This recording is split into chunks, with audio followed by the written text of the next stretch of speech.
भारत निवासी प्यारे भाइयों और बहनें, आज भारत की स्वतंत्रता का 1 साल परिपूर्ण होता है। उस समय पर हमें जो खुशहाली होनी चाहिए इतनी तो नहीं होती है, फिर भी 1 साल हमें कितनी कठिनाइयों में काटी और क्या क्या मुसीबतों का मुकाबला करना पड़ा, उसके पर ख्याल करें तो हमें काफी खुशी मनानी चाहिए।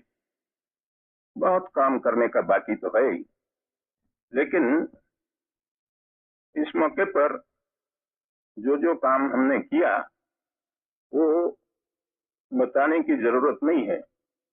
आज हमारी क्या हालत है और भविष्य में, नजदीक के भविष्य में हमें क्या करना है, उसके पर मैं आपकी तवज्जो दिलाना चाहता हूं। पिछले साल में जो हमारे मुल्क में भारत की आजादी के बाद तुरंत मुल्क में चारों तरफ आग फैल गई, जो कौमी फिसाद फूट निकली, उस हालत में एक तो हमारे पास खुद राष्ट्र के पिता महात्मा गांधी जी मौजूद थे, इससे हम बच गए। यदि इस समय पर बंगाल में खुद महात्मा जी मौजूद न होते तो आज हमारी क्या हालत होती वो कहना मुश्किल है। उसी समय पर पंजाब का टुकड़ा होने के बाद या तो भारत का टुकड़ा होने के बाद जो मुसीबत हमारे सामने आई, उसमें क्या क्या कठिनाइयों में पसार होना पड़ा आप सब जानते हैं।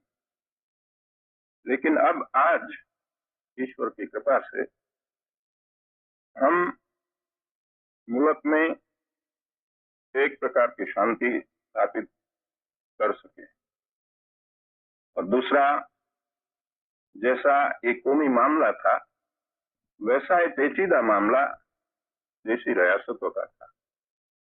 जब सार्वभौम सत्ता हिंदुस्तान में से अपना बिस्तरा लपेट के चली और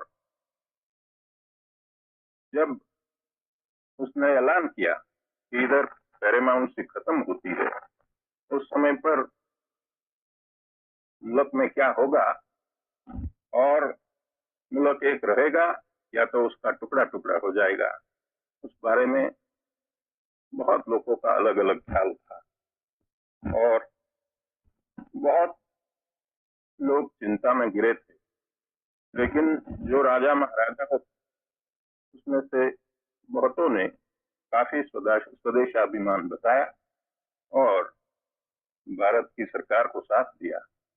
उसके लिए मैं आज इन लोगों को धन्यवाद देना चाहता हूं और मैं कहना चाहता हूं कि उनकी मदद से आज मुल्क में जो एकता हुई है तो सैकड़ों साल पहले कभी नहीं थी।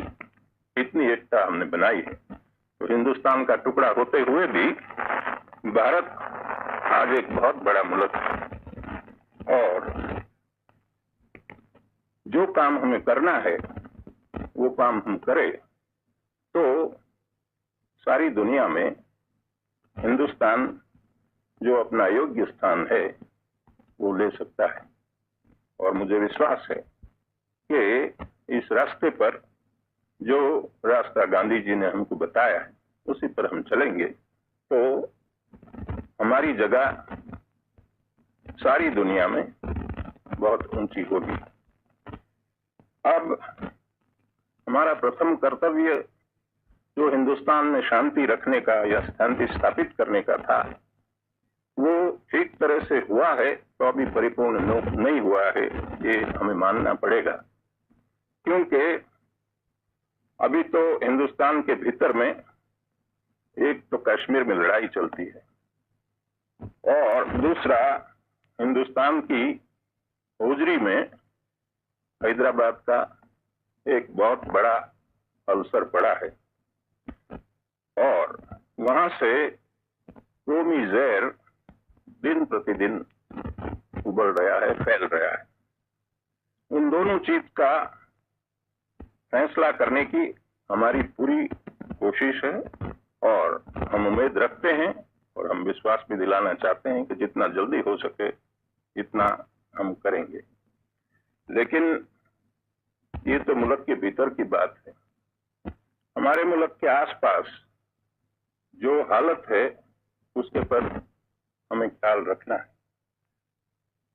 चाइना में एक समय पर ऐसी हम उम्मीद रखते थे कि चाइना सारा एशिया की आगेवानी लेगा, लेकिन वहां की जो भीतर की हालत है उससे मालूम पड़ता है कि वहां से हमको कोई उम्मीद नहीं और वहां बड़ा दुख है। और चाइना में जो आज हालत हो रही है, ऐसी हालत दुनिया में कोई मुल्क की नहीं है। अब उसके पास आप देखें मलाया, वहां भी फिसाद हो रही है, इंडो चाइना वहां भी फिसाद हो रही है, और देखे ब्रह्मदेश हमारे पास, हमारे साथ साथ उनको आजादी मिल गई, उसकी क्या हालत है, बड़ी चिंताजनक हालत है। और हमारे पास लगोलग पड़ा है और हम देखते हैं कि हमारे मुल्क में उसका चेत फैलने में देर न लगे, ऐसी हालत है। इसलिए हमें बड़ी सावधानता की जरूरत है।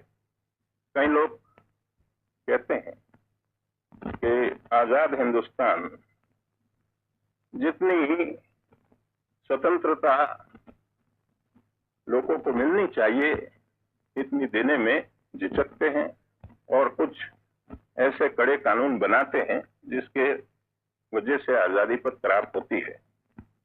हमें कबूल करना पड़ता है कि ये बात कई दर्जे तक सही है।